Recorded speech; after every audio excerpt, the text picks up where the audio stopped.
Hi and welcome back to another video on my channel. My name is YOHE.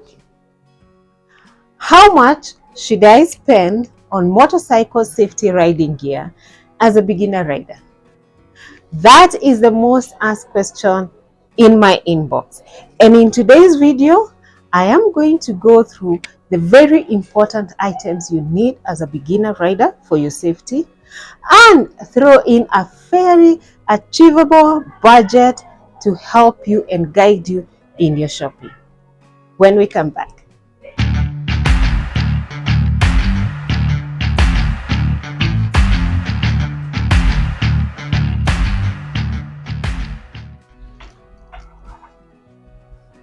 To start with is the most important item in your safety riding gear, the helmet. This is what you must and should always have, whether you're riding the motorcycle yourself or you're a pillion passenger. I'll give you a few tips before I even get to the price. The first one to consider as you're looking for your crown is safety. And the second one to consider when you're looking for your crown is comfort.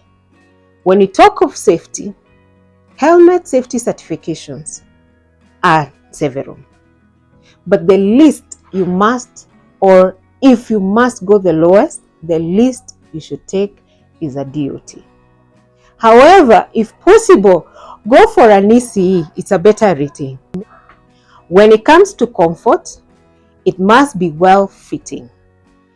Any helmet that is not properly fitting, either extremely tight or too loose, compromises your safety. And therefore, whenever you're going to buy a helmet, make sure the shopkeeper is able to take the measurements for you if you don't know your size, or they allow you to fit so that you can live with the best and the safest crown for yourself. I'll link a video in the description box that describes how to take measurements to know the size of your helmet, because you can do that at home as well. So if you choose to go for ECE rating, this is YOHE brand goes for 10,000 Kenya shillings. One, and if you choose to go for DOT rating, you can go for Vega Bold, which goes for 8,500 shillings. Let's move to the next item.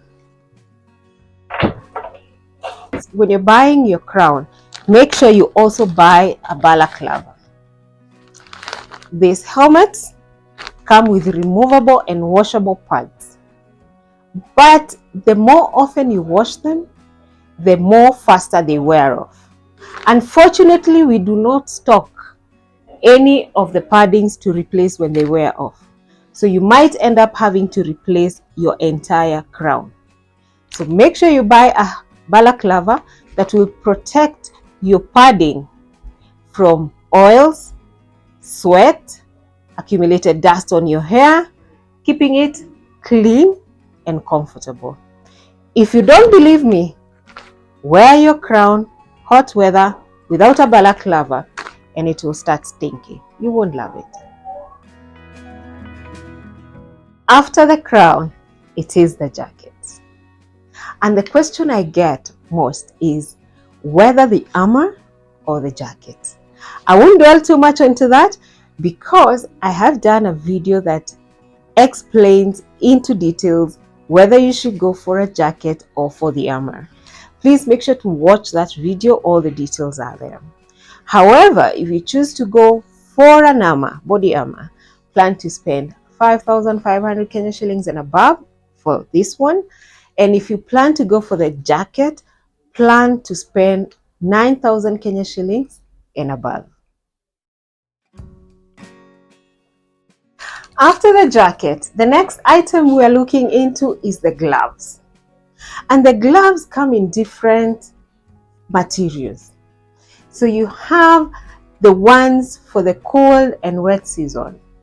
They are not breathable because breathable gloves will let in water, and they are waterproof, so they keep you warm and dry.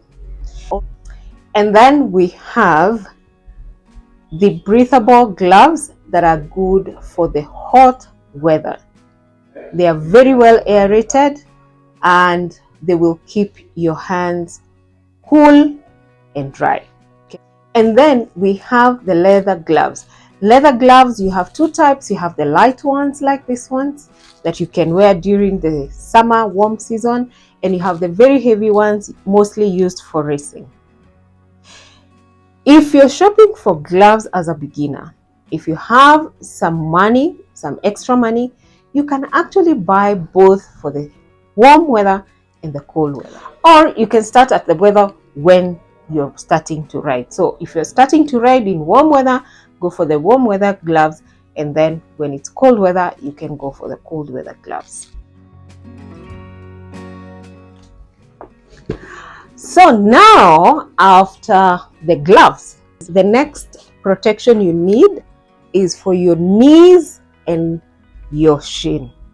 The question I get is whether to go for jeans, which come with the knee and hip padding, or whether to go for knee guards. As a beginner rider, if you choose to go for jeans, the challenge will be you will need a couple of pairs of jeans, and probably your budget is not allowing after paying for training, buying a motorcycle, and you need a full kit gear.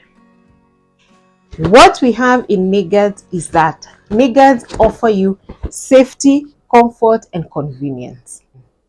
In comfort, they're very comfortable. These ones are actually flexible and they will fold with your knee when you stand, when you sit.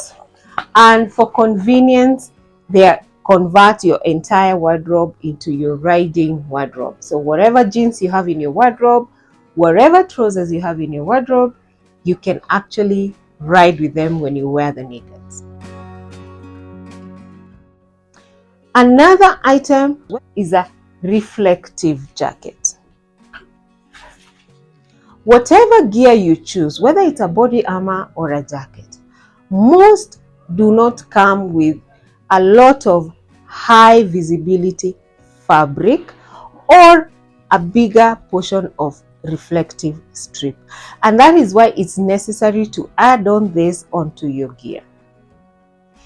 Again, be visible, be seen, be safe. The neon color is high visibility and you'll be visible during the day.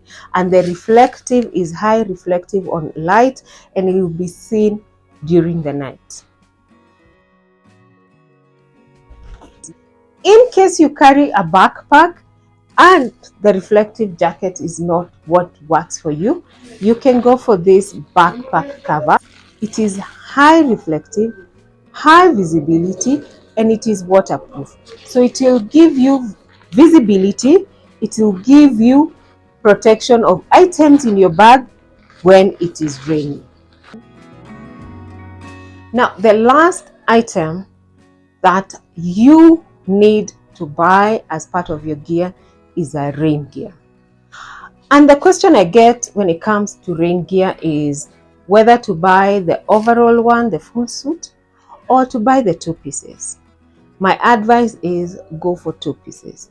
Remember, we are looking at safety, comfort, and convenience. The two pieces will give you the convenience and the comfort. When you're shopping for rain gear, go for neon colors. It could be neon green or neon orange. And make sure it has a reflective strip, because during the rainy season, the visibility is reduced greatly. And you need to be visible, to be seen, and to be safe. Oops, I almost forgot the boots, and boots are very, very necessary. As a beginner rider, since you won't be doing much of a riding long distance, enduro, and off-road, make sure you go for boots that are comfortable to wear when you're riding and walk around when you need to. This brings me to the end of the tips and the items that you need as a beginner rider. That is the crown, which is the helmet, the balaclava to make sure that it is kept clean, the jacket or the armor, the gloves, the knee guard, the reflective jacket, and finally the rain gear. Considering that you're buying all these items brand new, have a budget of a fairly 40,000 Kenya shillings in your pocket. And you know the irony of this budgeting is that for someone else, that 40,000 Kenya shillings is not even enough to buy them a helmet. Make sure to check in the description box. I'm going to list each and every item and its actual price there and give you a total. And I'm also attaching a playlist that is all about beginners riders guide. You can watch that for more information about being a beginner, sourcing for bikes, sourcing for other things as a beginner, and just knowing how to maneuver your way into getting into the motorcycle industry. It's my sincere hope that this video helps someone who's getting into riding or someone who has just started riding and has been looking on a guide on how to budget for their gear and what to look for to start with and be safe on the road. I am wishing you safe rides and reminding you all the gear all the time. Once again, my name is Omoyo, and it's bye until next Sunday.